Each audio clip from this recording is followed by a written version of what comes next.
Hello दोस्तों, आप सभी का स्वागत है हमारे यूट्यूब चैनल फार्मासिस्ट गाइड पर।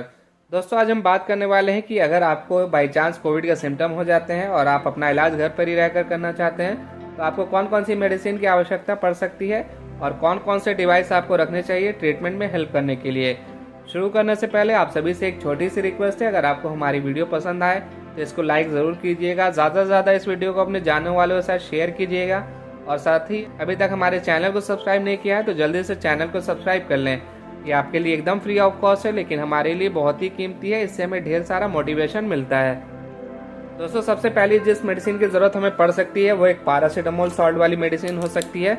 500 mg वाली पैरासीटामोल वाली मेडिसिन एनफ होती है ट्रीटमेंट के लिए, लेकिन अगर बॉडी में ज़्यादा पेन है या फिर फीवर ज़्यादा हाई है तो आप ये 650 mg वाली पैरासीटामोल भी लेकर इस्तेमाल कर सकते हैं। ये पैरासीटामोल एक एनाल्जेसिक यानी पेन रिलीवर होता है और दूसरा ये एंटीपायरेटिक यानी फीवर को कम करता है। तो अगर आपका बॉडी टेम्परेचर 100 डिग्री फ़ारेनहाइट से कम है तो आप घर पर ही रहकर इसका इस्तेमाल कर सकते हैं दिन में 3 से 4 बार। अगर फीवर 100 डिग्री फ़ारेनहाइट से ऊपर है तो आपको जो हॉस्पिटल जाकर अपना ट्रीटमेंट कराना चाहिए। कुछ फेमस पैरासीटामोल के जो ब्रांड हैं वो है डोलो, कालपोल या फिर पी। ये सारे ब्रांड जो है 500 mg के साथ साथ 650 mg में भी अवेलेबल हैं। इनमें से आप किसी को भी लेकर यूज़ कर सकते हैं। अगली जो मेडिसिन की ज़रूरत आपको पड़ सकती है वो एक एस्ट्रॉयड वाली मेडिसिन हो सकती है। कई तरह के एस्ट्रॉयड मार्केट में उपलब्ध हैं तो आप किसी को भी लेकर यूज़ कर सकते हैं। उनमें से एक एस्ट्रॉयड है प्रेडनिसोलोन। ये अलग अलग ब्रांड के साथ साथ अलग अलग पावर में भी उपलब्ध है मार्केट में। इनमें से फेमस ब्रांड जो है वो है वाइसोलोन और ये ओमनाकोटिल। ये दोनों में से किसी भी ब्रांड की मेडिसिन लेकर आप इस्तेमाल कर सकते हैं। अगर किसी की सांस फूलती या सीवियर एलर्जिक रिएक्शन जैसे सिम्टम होते हैं तब इनका इस्तेमाल किया जा सकता है, लेकिन अगर इस टैबलेट का यूज़ करने के बाद भी आपकी सांस फूलती है तो आपको हॉस्पिटल जाना चाहिए अपना इलाज कराने के लिए। आपको 20 mg और 10 mg के साथ वाली प्रेडनिसोलोन मेडिसिन रखना चाहिए। 20 mg वाली का इस्तेमाल आपको डेली रात में सोने से पहले करना है शुरू के 5 दिनों तक, और फिर उसके बाद आपको 10 mg वाली एस्ट्रॉयड का इस्तेमाल करना है अगले 5 दिनों के लिए। इस एस्ट्रॉयड का इस्तेमाल करने से आपको एसिडिटी जैसी समस्या हो सकती है तो आपको एक गैस को दूर करने वाली मेडिसिन की ज़रूरत पड़ सकती है। मार्केट में कई सारी मेडिसिन उपलब्ध है जिनको आप लेकर इस्तेमाल कर सकते हैं। उनमें से ओमी, पेंटोप-डी, पैंडी या फिर आप ये ओमेस भी लेकर इस्तेमाल कर सकते हैं। इन टैबलेट को आपको खाली पेट में खाना चाहिए, कम से कम खाना खाने के आधा से 1 घंटा पहले। नेक्स्ट जिस मेडिसिन की ज़रूरत आपको पड़ सकती है वो एक हेल्थ सप्लीमेंट हो सकता है, तो आप यह जिंकोविट टैबलेट लेकर इस्तेमाल कर सकते हैं। यह जिंकोविट एक मल्टीविटामिन के साथ साथ मल्टी मिनरल भी है, और जैसा कि इसका नाम है जिंकोविट तो इसमें जिंक काफ़ी अच्छी मात्रा में उपलब्ध है। ये देख सकते हैं आप, जिंक 10 mg के साथ इसमें अवेलेबल है। जिंक जो है हमारी इम्यूनिटी को बढ़ाता है, हमारे हार्ट को हेल्दी रखता है, साथ ही ये ब्लड को जमने से रोकता है। और जिंक के साथ इसमें विटामिन सी भी मिल जाता है 40 mg की मात्रा में। जिंक अगेन हम जानते हैं इम्यूनिटी को बूस्ट करता है, क्रोनिक डिजीज के रिस्क को कम करता है, ब्लड प्रेशर को मेंटेन रखता है। कोविड के सिम्टम में कमजोरी भी काफ़ी ज़्यादा देखने को मिलती है, तो आप इस जिंकोविट टैबलेट का इस्तेमाल कर सकते हैं दिन में 1 बार। ये एक हेल्थ सप्लीमेंट की तरह काम करता है। अगले जिस मेडिसिन की ज़रूरत आपको पड़ सकती है वो एक कफ सिरप हो सकती है। कोविड के सिम्टम के कारण खांसी भी हो सकती है तो आप ये गिरिल्टा सिरप रख सकते हैं। ये गिरिल्टा सिरप सूखी खांसी के साथ साथ वेट कफ में भी काम आता है। तो इस सिरप को 15 साल के ऊपर के व्यक्ति 10 ml दिन में 3 बार ले सकते हैं और 8 से 15 साल के व्यक्ति को 5 ml दिन में 3 बार दिया जा सकता है।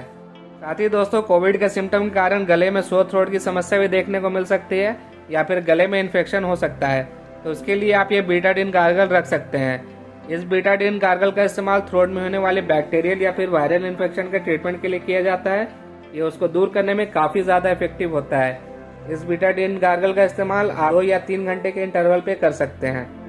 अगर इन सारी मेडिसिन का इस्तेमाल करने के बाद भी आपको फीवर हाई रहता है, सांस ज़्यादा फूलती है या खांसी बहुत ज़्यादा रहती है तो आपको अपना इलाज घर पे नहीं कराना चाहिए। आपको अपना ट्रीटमेंट किसी हॉस्पिटल में कराना चाहिए।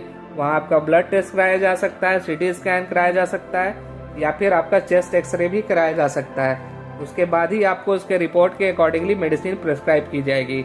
मेडिसिन के साथ साथ दोस्तों आपको कुछ डिवाइस की भी ज़रूरत पड़ सकती है अपना ट्रीटमेंट घर पे करने के लिए। पहले जिस डिवाइस की ज़रूरत आपको पड़ सकती है वो एक थर्मामीटर हो सकता है। इस थर्मामीटर से आपको दिन में 4 बार अपना टेम्परेचर मेज़र करना है। अगर आपका बॉडी टेम्परेचर 100 डिग्री फ़ारेनहाइट से ऊपर नहीं है तो आप घर पे अपना ट्रीटमेंट करवा सकते हैं, लेकिन अगर आपका बॉडी टेम्परेचर 100 डिग्री फ़ारेनहाइट से ऊपर है तो आपको हॉस्पिटल जाना चाहिए अपना ट्रीटमेंट कराने के लिए। दूसरी जिस डिवाइस की ज़रूरत आपको पड़ सकती है वो एक पल्स ऑक्सीमीटर हो सकता है। आपको दिन में 4 बार कम से कम अपना ऑक्सीजन लेवल ज़रूर नापना है। अगर आपका ऑक्सीजन लेवल 94 या 94 से ऊपर है तो आप घर में रहकर अपना ट्रीटमेंट करवा सकते हैं। अगर आपका ऑक्सीजन लेवल जो है 94 के नीचे चला जाता है तो आपको अपना ट्रीटमेंट घर पर रहकर नहीं कराना चाहिए, आपको हॉस्पिटल जाकर अपना इलाज कराना चाहिए।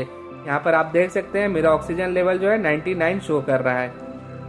तो दोस्तों, अगर आपको कोई भी सिम्टम है और आपने टेस्ट कराया है और बाय चांस आपको कोविड पॉजिटिव आ जाता है तो आप घबराएं नहीं, अपने डॉक्टर से कांटेक्ट करें, अपना कंडीशन बताएं और खुद को घर पे आइसोलेट कर लें कम से कम 2 वीक के लिए। और अगर आपको कोई भी सिम्टम है और आपने टेस्ट नहीं कराया है तब भी आपको खुद को आइसोलेट करना है और ट्रीटमेंट शुरू कर देना है। जिस दिन से आपको फीवर आया है उस दिन से लेकर 15 दिन के लिए आपको बिल्कुल भी किसी से नहीं मिलना है और खुद को अच्छी तरह से आइसोलेट कर लेना है। टेस्ट कराने के चलते टाइम वेस्ट नहीं करना है। जितने भी कोविड केसेस देखने को मिले हैं उनमें से 90% से ज़्यादा लोगों को हॉस्पिटल जाने की ज़रूरत नहीं पड़ी है, घर पर ही ट्रीटमेंट कराकर लोग ठीक हो चुके हैं। और एक चीज़ का ध्यान आपको रखना है, अगर आपको कोई भी डायबिटीज से रिलेटेड, हार्ट से रिलेटेड या फिर हाइपरटेंशन से रिलेटेड कोई मेडिसिन चल रही है तो उसको कंटिन्यू रखना है कोविड के ट्रीटमेंट के समय। और हाँ दोस्तों, मैंने जो भी मेडिसिन के बारे में जानकारी दी है उसको कभी भी खुद से नहीं इस्तेमाल करना है। हमेशा अपने डॉक्टर से उन मेडिसिन के बारे में एडवाइस लेना है, तभी उन मेडिसिन का इस्तेमाल करना है, क्योंकि सबकी कंडीशंस अलग अलग हो सकती है। आशा करता हूँ आपको दी गई जानकारी पसंद आई होगी। तो अपना ख्याल रखिए, घर से बाहर जरूरत पड़ने पर ही निकलिए, मास्क लगा कर निकलिए जब भी बाहर जा रहे हैं और दूसरों से हमेशा 6 गज की दूरी बनाए रखिए। मिलते हैं अपनी नेक्स्ट वीडियो में एक नई जानकारी लेकर। धन्यवाद।